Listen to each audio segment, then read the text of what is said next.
Okay, let's start with something simple. Your glasses. Have you ever really thought of them as an aid? Probably not, right? We tend to think of aids as, crutches, maybe hearing aids, Yeah. things for specific medical needs. Exactly. But what if we broaden that idea? What if an aid is just, well, any tool that makes life better, helps you live more fully?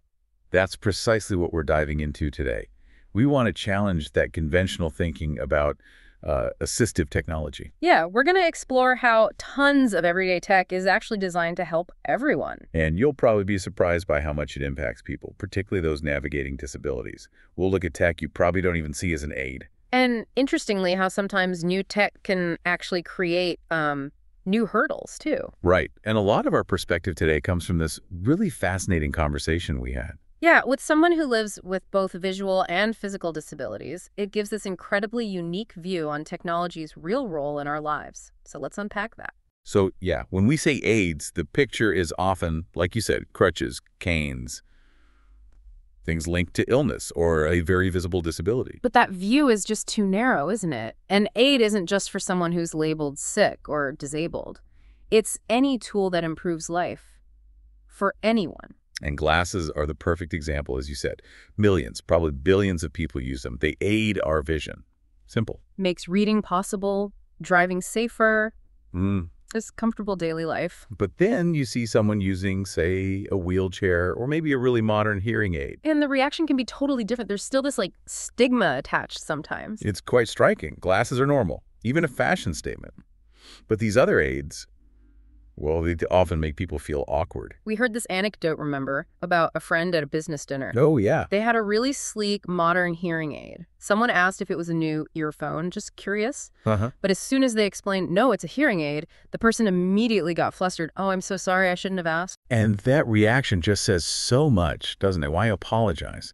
It points to this weird societal thing, this feeling of shame or maybe pity connected to certain kinds of help. Right, you'd never apologize for asking about someone's cool new glasses. Exactly. It's a strange double standard. And this connects to a bigger cultural point our source mentioned about observations from traveling abroad. Ah, yes, seeing people with quite serious health conditions, maybe needing oxygen tanks or even simple beds. Still out there on cruises, traveling, just enjoying life. Really prioritizing quality of life over being, stuck at home. It's a very different mindset.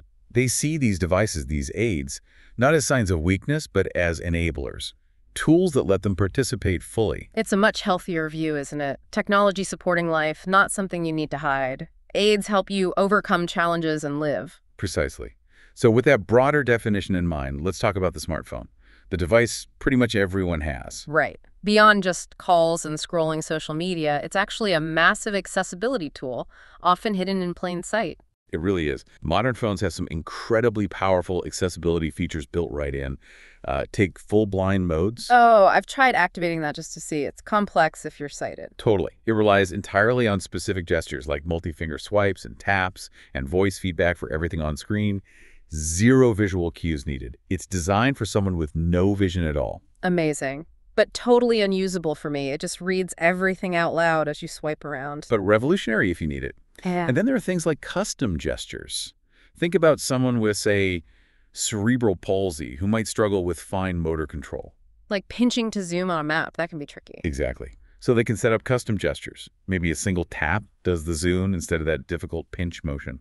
Simple changes, massive impact. Makes total sense. And voice assistants, like Siri or Google Assistant. Huge. Our source talked about using Siri just to call an aide or family member who's in another room. Right, especially if they have physical limitations or maybe reduced lung capacity, again, maybe from something like cerebral palsy. Yeah, shouting isn't always easy or possible. So Siri becomes like a personal intercom, saves physical strain. It's incredibly practical. But the smartphone's role as a super aid goes way beyond just these specific accessibility settings, doesn't it? Oh, definitely.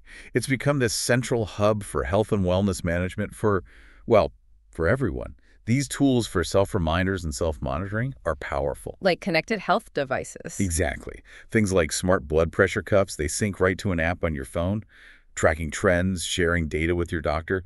It's incredibly easy now. Much easier than writing it all down in a notebook. For sure. Yeah. And wearables, like smartwatches. They track your sleep, how long, how deep. Even things like heart rate variability or HRV. Which gives you insights into stress and recovery, right? It's all valuable self-monitoring data. Plus, basic heart rate tracking during exercise, of course. And then there are specific apps for managing daily life. The source mentioned a water drinking app. Yeah, a paid one, apparently very detailed. It tracks all your fluid intake, even calculating the hydration equivalent for stuff like soda, not just water. Wow. Okay. And it reminds you based on your weight and height goals. Even gives you a nudge before bed if you haven't hit your target. That's quite specific. Useful if you struggle to remember. Definitely. Yeah. And medication reminders, too. Huge help if you're juggling multiple pills, maybe for blood pressure, cholesterol, diabetes, or even just finishing antibiotics. We've all forgotten those, haven't we? Absolutely. These apps send reminders, follow-ups.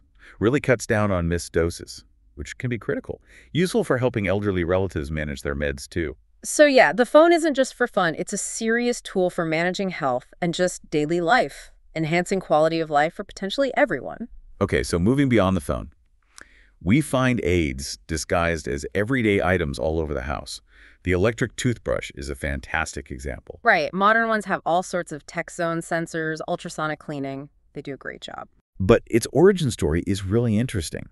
It wasn't initially for general convenience. No. It was actually developed to help people with conditions like cerebral palsy or others who had difficulty with fine motor control needed for manual brushing. That makes so much sense. So it started as assistive tech and then became mainstream because, well, it's just easier and often better for everyone. Exactly. A perfect case of universal benefit from specific need design. And this idea is expanding rapidly with the Internet of Things, the whole smart home concept. Yeah, the IoT. And a big thing enabling that now is the Matter protocol. Heard of that? Vaguely. It helps different brands work together. Precisely. It's like a common language for smart devices. So your Philips Hue lights can talk to your Google Nest speaker, which can talk to your Samsung smart plug. Seamless integration. Which makes things much less frustrating. Totally. And think about smart lights themselves. Voice control, changing brightness, color, linking them to motion sensors. Super convenient. But for someone with physical limitations, it's profound.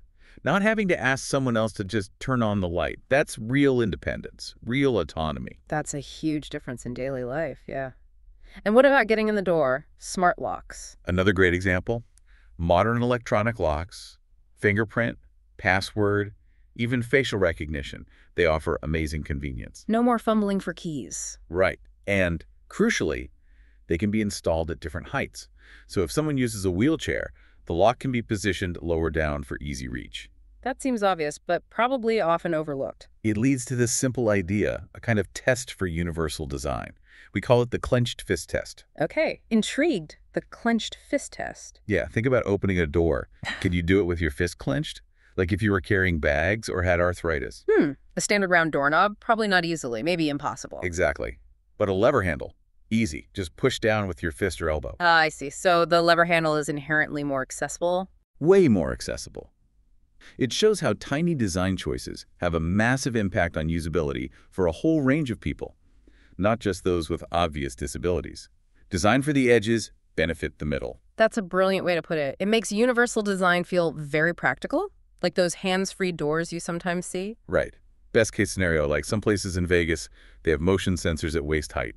You just wave your hand, door opens. No buttons, no effort. But that's not always the reality, is it? Our source mentioned issues in Taiwan. Yeah, things like automatic doors, just not sensing someone in a wheelchair because the sensor is too high, or having push buttons that are inconveniently placed or require too much force. Or even worse, being directed to a separate disabled access entrance. Which is often, frankly, inferior. Maybe a steep, non-standard ramp or going through a freight area. It completely misses the point of inclusion. So it comes back to that core principle, universal design. Build it for everyone from the get-go. Don't tack on separate, lesser solutions later. Couldn't agree more. And smart doorbells fit right into this idea of a friendlier environment. The ones with cameras. Yeah, camera motion detection sends a notification to everyone's phone in the house. Those are super popular now. And the benefits are clear. Two-way audio is huge. You can talk to whoever's there from anywhere, even if you're not home or just in another room and can't get to the door quickly. So you could tell a delivery driver, hang on, my aide is coming, or something like that. Prevent missed packages. Exactly.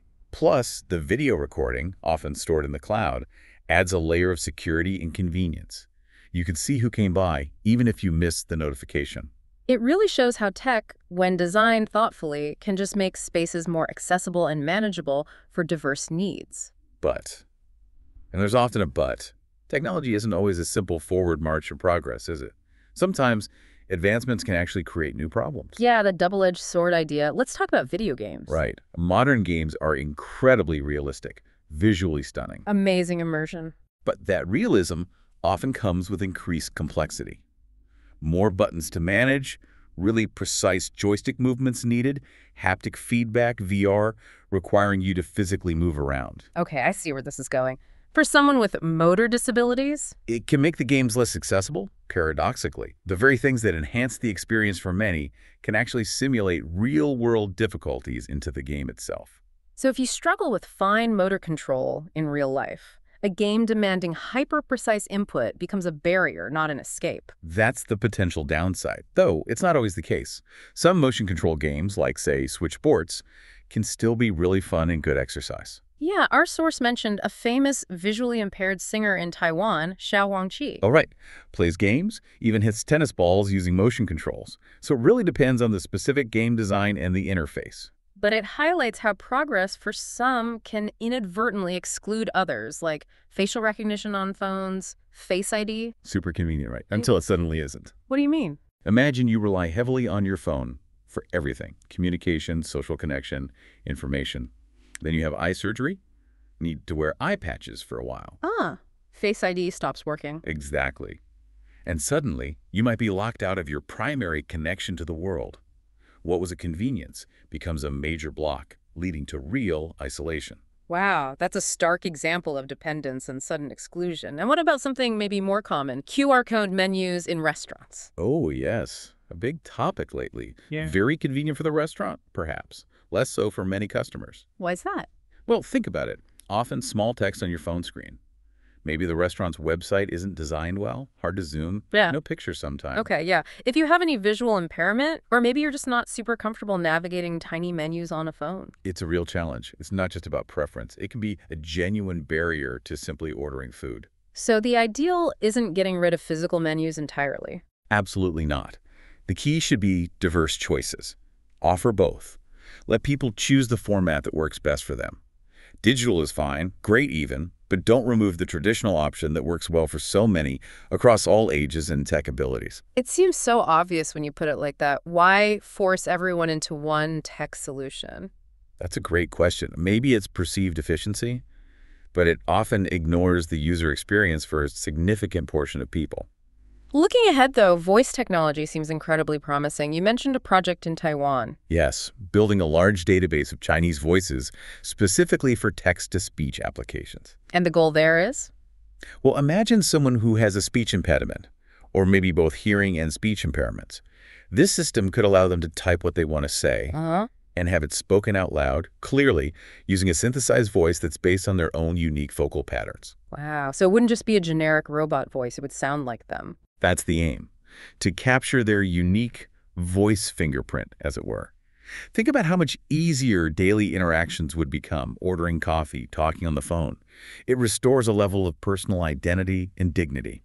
That's really powerful. And it reminds me of that story you told about your former student who is blind. Oh, yeah. Ran into him years later, just called out his name across a room. He immediately turned and asked if it was me. Said my voice hadn't changed, instantly recognizable. Our voices are so unique, so personal. This tech sounds like it could really help preserve that connection for people who might otherwise lose it. Exactly. It's about using tech to enhance human connection and capability. So wrapping this up, it feels like the big picture is that technology is, well, amazing. It enables so much. Absolutely. Huge benefits. But it's not always a simple win.